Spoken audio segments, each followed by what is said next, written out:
کہ ہمارے ویسے اور بھی امدادی ادارے ہیں جو کام کر رہے ہیں. گمبٹ انڈس میں ہے اسپتال جیسے. کافی حالیہ برسوں میں کافی ابھر کے سامنے آیا ہے, اور سندھ گورنمنٹ بڑھ چڑھ کے ان کی بھی امداد کر رہی ہے. لیکن یہ بتائیں کہ اب آپ کو اس چلڈرن ہاسپٹل کے لیے کتنا پیسہ درکار ہے؟ بالکل. اب جیسے آپ نے دیکھا کہ بلڈنگ تو ہماری کھڑی ہو گئی ہے, اب اس کو ہم نے اکوپ کرنا ہے. تو ابھی جو ہم لوگ اپنی کیمپین کر رہے ہیں اس میں 2.5 ملین یا آپ کہہ لیں کہ $9 ملین کے قریب ہمیں چاہیے. 2.5 ارب روپے یا لگ بھگ 9 ملین 10 ملین کے قریب ڈالرز کے قریب چاہیے. تو یہ چاہیے ہمیں اس کو چلانے کے لیے, اکوپ کرنے کے لیے. اور پھر ہمیں یقین ہے کہ جیسے ہی ہم اس کے دروازے کھولیں گے تو پیشنٹ آئیں گے, تو ہمیں ظاہری بات ہے اس کو چلانے کے لیے بھی پھر کیا ٹارگٹ ہے, کب تک آپ اس کو کھول سکتے ہیں؟ ہمارا پلان یہ ہے کہ اس سال کے انشاءاللہ تعالیٰ آخر میں, یعنی سپٹمبر اکتوبر میں ہم کھول دیں گے انشاءاللہ تعالیٰ. آمین. بالکل. تو ہماری سب سے یہی اپیل ہے کہ جو پروگرام دیکھ رہے ہیں کہ آپ دل کھول کر بڑھ چڑھ کر اس میں حصہ لیں. SIUT سے ویسے رابطہ کرنا اتنا مشکل نہیں ہے, آپ گوگل کر سکتے ہیں, لیکن ہم بھی آپ کو اس کا بتا رہے ہیں کہ کس طرح سے رابطہ ہو سکتا ہے.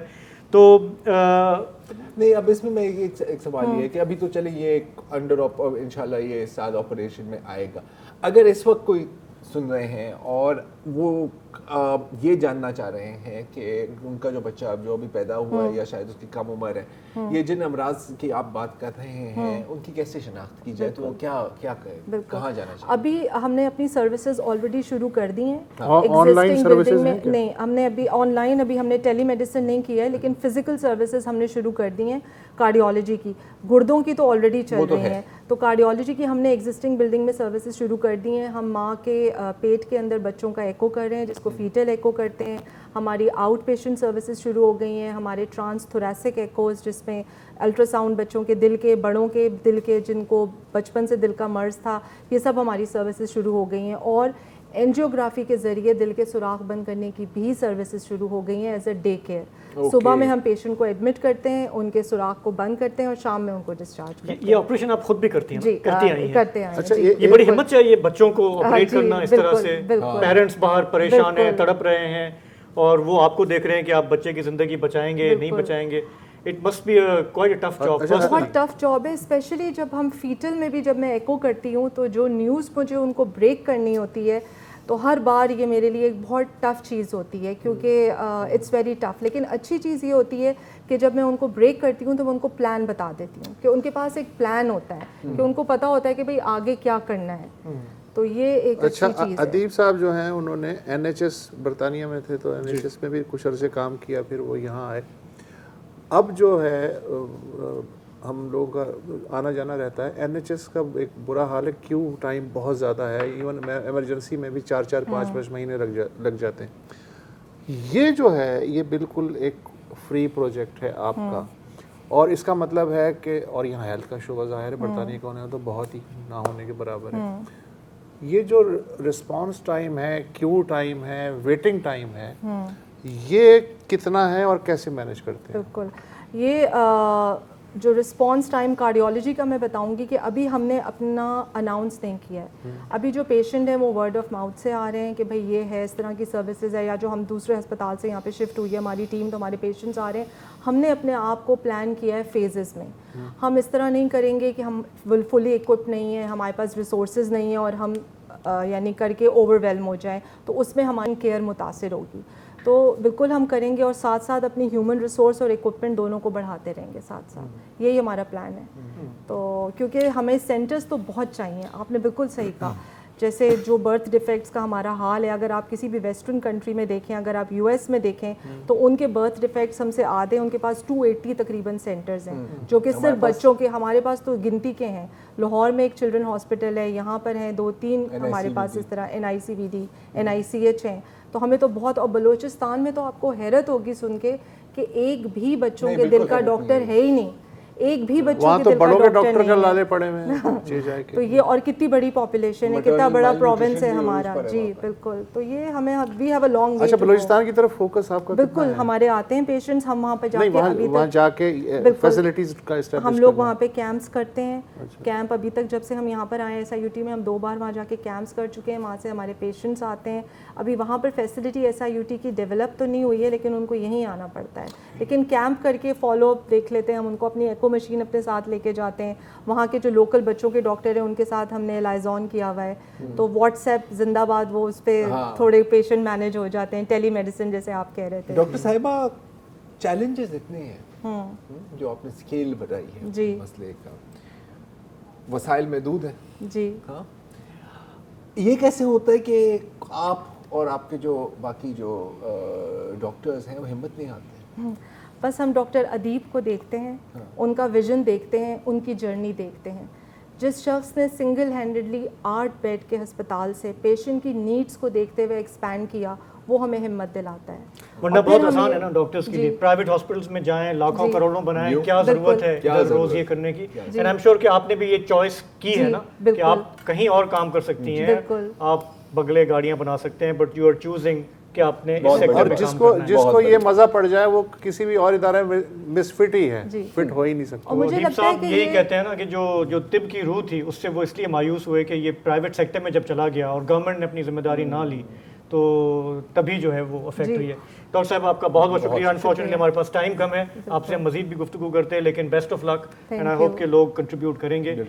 آج ہمیں یہیں اجازت دیجیے. خدا حافظ. شب بخیر.